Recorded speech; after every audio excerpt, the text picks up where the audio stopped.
dulu. Sebelumnya perkenalkan, nama saya Adi Setiawan dengan NIM 2452000097, mahasiswa dari Prodi Pendidikan Guru Sekolah Dasar semester 4 kelas C dari Universitas Bank Nusantara. Di video kali ini saya akan memenuhi tugas bahasa Indonesia, yaitu membuat video reading vlog dengan membawakan cerita Kancil dan Buaya. Di video kali ini saya akan menggunakan metode bercerita. Langsung aja teman-teman, kita ke ceritanya. Di sebuah hutan hiduplah seekor kancil yang setiap hari selalu mencari makanan di hutan. Tanpa terasa, setelah lama berlalu, mulailah habis buah-buahan yang menjadi makanan kancil. Lah mencari ke sana kemari, namun tidak bertemu buah-buahan yang dapat dimakan, dan kancil merasa sangat kelaparan. Lalu ia tiba di sungai dan melihat begitu banyak buah-buahan yang dapat dimakan di seberang sungai. Kancil pun mencari jalan untuk menyeberangi sungai. Lah berjalan ke hulu sungai, juga ke muara, namun tidak ada jalan untuk menyeberangi karena sungainya begitu dalam dan lebar, apalagi di sana banyak buaya. Semakin lama ia merasa sangat kelaparan dan semakin tidak kuat untuk bertahan. Tiba-tiba timbul akal kancil. Ia duduk di tepi sungai dan bernyanyi, "Buaya yang bijaksana, buaya yang baik hati, yang menghidupi yang mati." Berulang kali ia bernyanyi sampai terdengar oleh buaya di dalam sungai. Lalu seekor buaya yang sangat besar berenang mendekati kancil yang ada di tepi sungai dan berkata, "Hei kancil, begitu merdu suaramu, coba menyanyikan sekali lagi." Si kancil menyanyi berulang lagi, "Buaya yang bijaksana, buaya yang baik hati, yang menghidupi yang mati." Tersentuhlah hati sang buaya mendengarkan nyanyian si kancil.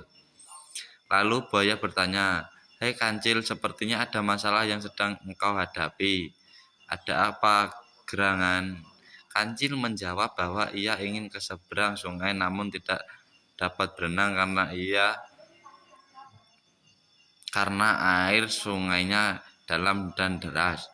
Akhirnya buaya siap menolong kancil lalu berkata, "Kalau hanya itu saya siap membantumu. Naiklah ke punggungku agar bisa menyeberang engkau." Dengan hati yang was-was, kancil melompat ke punggung buaya karena takut dimakan oleh buaya. Setibanya di punggung buaya, buaya menyuruh kancil untuk bernyanyi. Lalu kancil bernyanyi lagi, "Buaya yang bijaksana, buaya yang baik hati, yang menghidupi yang mati." Lalu buaya berenang menuju ke seberang. Setibanya di tengah sungai, buaya berhenti dan si kancil mulai ketakutan. Jangan-jangan buaya mau memakan dan ia tidak dapat lari. Tiba-tiba buaya menyuruh kancil untuk bernyanyi lagi. Kancil bernyanyi seperti tadi, "Buaya yang bijaksana, buaya yang baik hati, yang menghidupi yang mati." Setelah diulang beberapa kali, baru buaya melanjutkan berenang menuju seberang sungai. Kurang lebih 3 hasta lagi buaya kembali berhenti dan diam beberapa saat, lalu menoleh kepada kancil yang ada di atas punggungnya. Si kancil tambah ketakutan. Dalam hati ia berkata, "Tamatlah riwayatku. Pasti buaya akan menelanku." Namun tiba-tiba buaya menyuruh kancil bernyanyi. Si kancil bernyanyi berulang lagi dengan suara yang nyaring dengan rasa ketakutan, "Buaya yang bijaksana, buaya yang baik hati, yang menghidupi yang mati." Kemudian buaya melanjutkan berenang mendekati tepi sungai di seberang. Setelah dekat, tiba-tiba kancil melompat ke daratan dengan perasaan lega dan menjauh dari tepi sungai. Buaya berteriak dari tengah sungai, "Hei kancil, aku ingin mendengarkan nyanyianmu yang begitu merdu." Lalu kancil dengan sombongnya bernyanyi, "Buaya yang bijaksana, buaya yang baik hati, yang memakan bangkai anjing."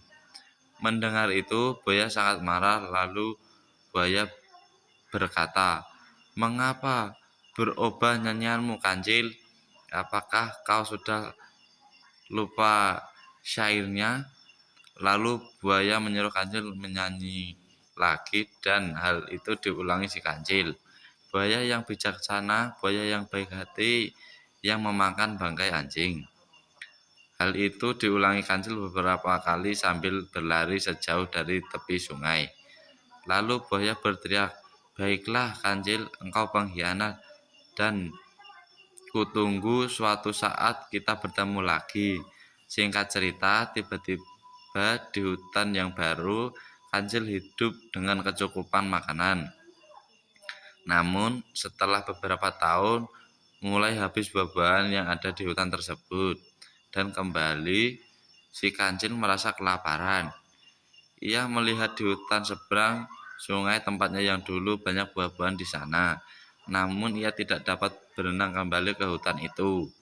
Lah juga takut minta tolong kepada buaya. Karena makanan tidak ada di hutan itu, si kancil semakin hari semakin kurus dan akhirnya dia mati kelaparan. Pesan moral yang dapat kita dapat, jangan melupakan pertolongan yang pernah kita terima dari orang lain, dan jangan pernah mengkhianati orang yang berjasa kepada kita.